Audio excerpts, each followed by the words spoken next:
Assalamualaikum warahmatullahi wabarakatuh. Kita berjumpa lagi di Pena Masa Channel. Kita lanjut belajar balaghah. Balaghah itu mudah, belajar itu menyenangkan. Semoga kita diberikan ilmu oleh Allah Subhanahu wa taala. Oke, meneruskan guys, meneruskan part sebelumnya kita sudah belajar tentang hakikoh wal majaz. Hakikoh itu ada berapa, majaz itu bagaimana. Untuk tips ya, apa yang sudah kita ketahui disarankan untuk diaplikasikan. Ambil contoh yang pendek-pendek dari uslub-uslub tasbih. Dengan uslub-uslub tasbih itu kita mulai nantinya terbiasa untuk zauk kita, dauk sastra kita, dauk balaghah kita terbiasa bahwa ketika berjumpa dengan sesuatu maka kita langsung menalar bahwa ini adalah tasbih A, ini adalah tasbih B dan seterusnya.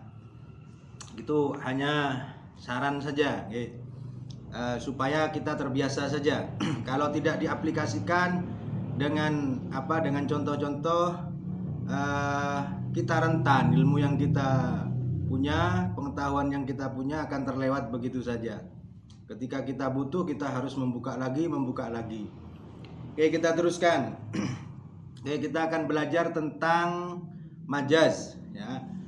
Majaz itu ada secara global, itu ada yang kata, ada yang kalimat, ada yang isnad.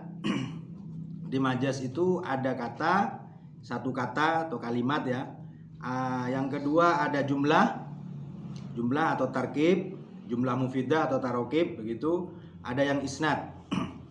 Oke, untuk yang kata istimalul lafdi, yang satu kata itu nantinya dikenal dengan istilah yang pertama, tergantung daripada alaqoh. Coba dicek di channel di part kemarin ya. Alaqohnya musyabahah maka itu isti'arah. Kalau alaqohnya ghairul musyabahah namanya majaz mursal. Oke, di isti'arah berarti alaqohnya musyabahah.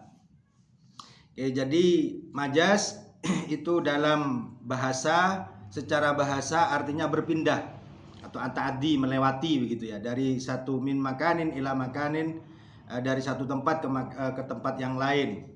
Tapi secara istilah balaghah, majaz itu adalah istimalul lafdi fi ghairi ma wudi'alahu li alaqatin ma'a qarinatin mani'atin min iradati ma'nal asli. Jadi untuk memahami majaz kali ini, yang sudah biasa, artinya sudah paham betul dengan dengan balaghah, berarti ini hanya sebagai pengingat saja. Mungkin bisa ditulis kalau ada apa yang saya sampaikan salah atau kurang tepat di kolom komentar. Cara memahaminya ada dua.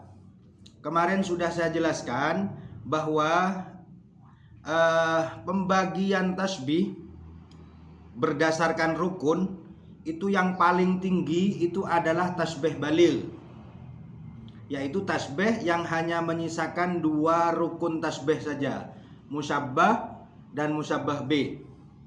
Ini yang paling tinggi. Maka saya teruskan pada kali ini, ketika salah satu dari dua ini tidak disebutkan, maka ini namanya majaz. Saya ulang. Kalau salah satu dari dua rukun ini, torofa tasbih ini, tidak disebutkan, ini namanya majaz. Kalau yang disebutkan kalau yang tidak disebutkan itu adalah musyabbahnya ya. Kalau yang tidak disebutkan itu adalah musyabbahnya, artinya musyabbahnya dibuang. Kemudian musyabbah bihnya yang disebutkan. Ini namanya tasrihiyah. Saya ulang. Apabila musyabbah tidak disebutkan, yang disebutkan itu musyabbah bihnya, namanya tasrihiyah. Kita belajar tentang tasrihiyah kali ini ya. Tapi saya beri penjelasan dulu. Kalau yang disebutkan itu musyabbah disebutkan, kemudian musyabbah bihnya tidak disebutkan, melainkan yang disebutkan adalah lawazimul musyabbah bihnya. Berarti ada dua. Musyabbahnya disebutkan, lawazimul musyabbah bih juga disebutkan. Ini namanya makniyah. Nanti untuk memahami makniyah itu saya beri penjelasan lebih gampang bagaimana. Tapi kali ini saya memberi cara memahami saja, karena di logika ilmu balaghah ini ada yang menurut saya pribadi itu terlalu panjang memahaminya. Tapi saya tetap akan jelaskan supaya saya tidak menafikan ilmu yang ada. Jadi tasbih baligh, musyabbah, musyabbah bih. Musyabbahnya enggak disebutkan, yang disebutkan hanya musyabbahnya. Berarti tasrihiyah. Nah, maka di dalam memahami ini itu masih berhubungan dengan musta'ar lah, musta'ar minhu dan musta'ar. Musta'ar minhu itu musyabbah bih, musta'ar lah itu musyabbah, musta'ar itu makna jadinya, makna yang sudah jadi. Misalnya begini, seperti contoh yang kemarin tetap. Misalnya Muhammad asadun. Muhammad itu bagaikan singa.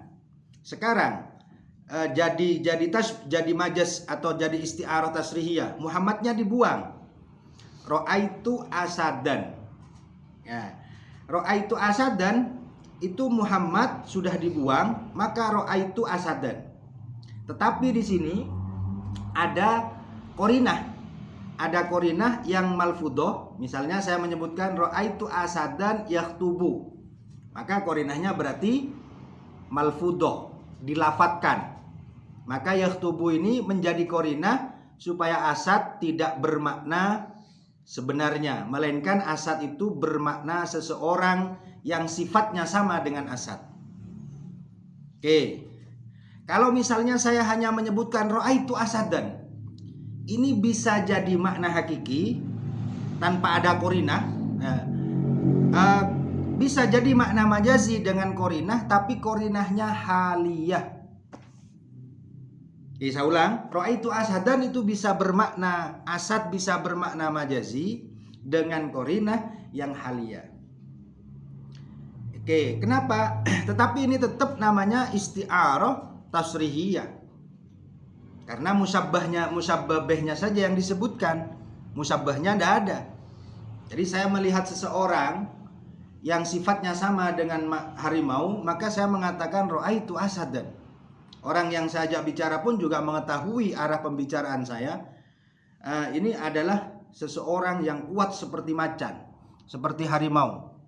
Maka lafadz atau jumlah ra'aitu asadan ini bisa menjadi majas, yaitu isti'arah tasrihiyah karena qorinah yang haliyah tadi. Paham? Jadi kalau mau memahami dari tasbih maka seperti itu ya. Maka tasbih baligh ditafsir begitu, kalau dalam bahasa Jawa dipreteli begitu ya. Dalam bahasa Jawa yang disebutkan yang mana. Misalnya dalam konteks Al-Qur'an misalnya, kitabun anzalnahu minas sama, kitabun anzalnahu ilaika. Ini adalah Quran, itu adalah sebuah kitab. Anzalnahu yang kami turunkan, yang kami menurunkannya ilaika kepadamu Muhammad. Tujuannya litukhrijan nasa minadh-dhulumati ilan nur. Supaya engkau bisa mengeluarkan manusia minadh-dhulumat, dari kegelapan, ilan nur, kepada cahaya. Ada sebuah, kalau ini semuanya bermakna hakiki, misalnya ayat ini bermakna hakiki semuanya, ada kitab, tulisan, artinya kitab itu berisi tulisan, ada yang bisa dibaca tentunya. Kemudian dikasihkan kepada Nabi Muhammad, tujuannya apa? Supaya bisa mengeluarkan manusia dengan kitab ini dari kegelapan menuju cahaya. Maka menjadi tanda tanya, di dalam ayat ini ketika zulumat itu bermakna sebenarnya. Bagaimana bisa zulumat itu bermakna sebenarnya kalau yang diturunkan itu adalah kitabun? Maka menurut ulama bayan dalam Taisirul Balaghah, ayat ini adalah ayat yang menunjukkan isti'arah tasrihiyah. Dan zulumat di sini tidak bermakna sebenarnya seperti yang kita lihat tidak adanya lampu atau ketika malam selain malam bulan purnama. Kenapa? Yang diturunkan itu adalah kitab. Maka di sini menurut Usama Al-Buhairi mengatakan ini korinahnya akliyah min siyaqil kalam. Karena tidak masuk akal kalau kitab itu dibuat untuk mengeluarkan manusia dari kegelapan, dari gelap begitu, kepada yang bercahaya. Maka zulumat di sini itu bermakna dari kekafiran, kekufuran. Kemudian nur itu bermakna terang atau Islam. Maka kitab ini sebagai panduan bahwa manusia itu supaya keluar dari yang tidak bertauhid begitu menjadi bertauhid. Oke, itu contoh dari Al-Qur'an. Atau ada lagi yang kita sering dengar, misalnya tola al-badru alaina min thaniyatil wada. Di situ jelas ketika hanya tola al-badru alaina bisa jadi tola al-badru alaina, bulan purnama telah datang atau telah tampak kepada kita. Ini korinahnya yang mana? Bisa jadi itu haliyah. Korinahnya haliyah. Kenapa? Karena saya mengungkapkannya pada pagi hari. Lalu kemudian saya mengatakan tola al-badru alaina. Mana ada tola al-badru alaina di pagi hari? Oke, jadi yang dimaksud al-badru itu adalah musyabbah bih. Ada orang, ada sesuatu yang disamakan dengan al-badru. Karena sinarnya yang sempurna, karena cahayanya yang bening, dan lain-lain. Maka dalam memahami isti'arah tasrihiyah, bisa dari tasbih bali yang dibuang tadi, bisa langsung menggunakan definisi daripada majaz. Ya, dari lebih mudah memahami dari mana, silakan dipilih sendiri. Yang terpenting kita bisa memahami, bisa share ilmu, belajar balaghah bareng,